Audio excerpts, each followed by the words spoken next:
to do these interviews with the NBC stars was the fact that we knew we would get to see Tom Kennedy, and we remember so well Yeah. a marvelous visit you paid us in Fort Worth and Dallas, Tom. I was just going to say, one of the reasons I'd like to go to Houston is to visit with you, Bobbie, too. Except that I'm in Dallas and Fort Worth. I'm sorry. I am lumping them all together. Well, you have to remember, the last time I was down there, I hit all of them. I went to Dallas, Fort Worth, and Houston, and I just sort of wrap it up as one Texas trip. I was going to say And, it was one big Texas blur, wasn't it? Yeah, well, but I remember it quite vividly, and I enjoyed your hospitality, too.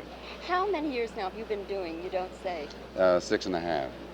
Did you ever, in your wildest dreams, think it would last that long time? No.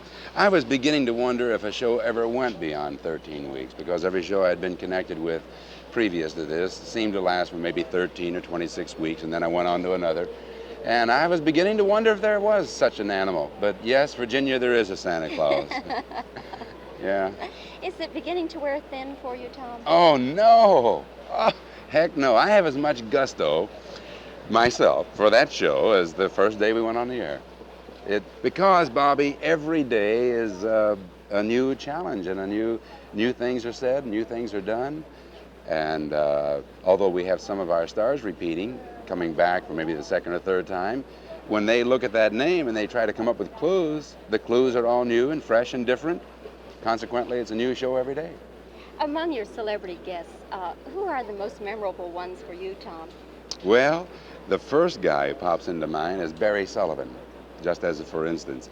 And Barry did our very first show in April of 1963, and just last year in April of 69, when we did our we finished 5 years going into our 6th year.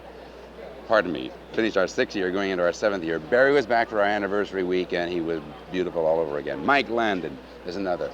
Betty White is another. Mel Torme. Pat Carroll is fantastic.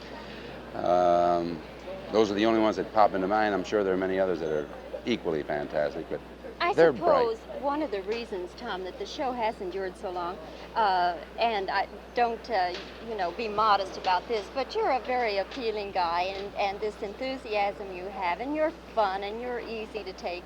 You have a lot of interesting people, and of course, there cannot ever be anything scripted. The double entendres, whatever happens, happens, and Yeah. it's that unexpected quality, don't you think?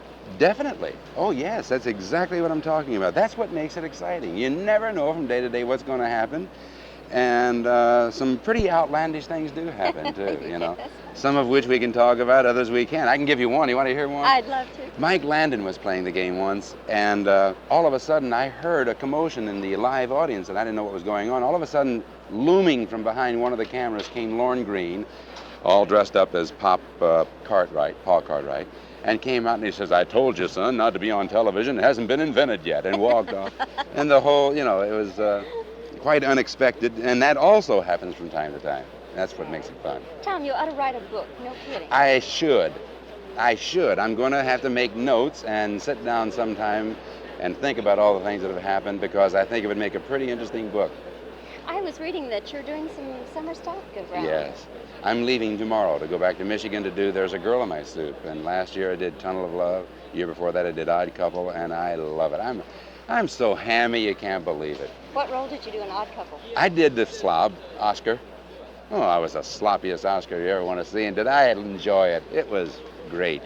Are you by nature that kind of a guy when you have the No, opportunity? I'm more of a Felix than I am an Oscar. I'm a little bit more fastidious. Not that I'm fastidious, but I lean more in that direction than I do the sloppiness. But I think that's why I enjoy doing the part, because it was such a release for me. I got to act like a slob. Do you know that our community theater in Fort Worth just did The Odd Couple, and our Star Telegram Amusements columnist, I'm sure you've met him, Elston Brooks, did the same thing. He played the slob role, and he's really more a Felix. Now, isn't that wild? Yeah, that is wild. I hope he enjoyed it. Oh, he had the biggest time of his life. Of course, it's one of the funniest plays ever written in my book, and so whether you play Oscar or Felix, it's an experience. And it's a nice experience having this opportunity to talk with you again. Thank Tom you, Bobbie. Kennedy. It's always a pleasure. And continued success on You Don't Say. Thank you.